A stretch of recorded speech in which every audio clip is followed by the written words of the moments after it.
activists, in 2000 the RFC started making grants to targeted activist youth.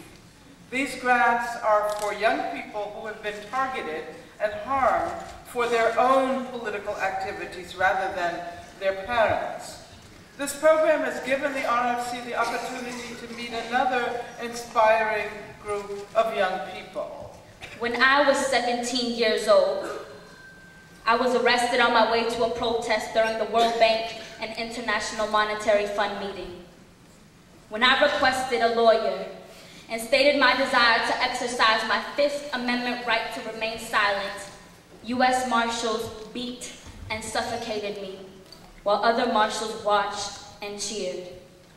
They threatened to allow general population prisoners to rape and mutilate me if I did not answer their questions.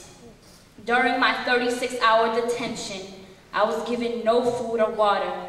I lost consciousness at my arraignment. I had committed no crime and was released without charges. After countless communications with lawyers, radio interviews, and guest lectures at universities and law schools, I understood there was no way for me to get justice for what the police did to me. It was the word of U.S. Marshals against mine. There were no video cameras in the underground parking garage, the basement of the courthouse, or the police academy where they beat, threatened, and starved me. So I did what most people in my position do. I moved on. I threw myself into my activism with a new fire, a fire they tried to put out with beating, but they only fed it. Several years later, I heard about the RFC. I almost didn't apply. It's one thing to give interviews and speeches about a beating. It's the same old story and one that won't change. When I talk about what happened, my voice goes flat and my eyes go blank.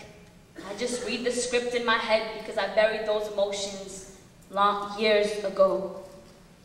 But your grant offered an entirely different justice.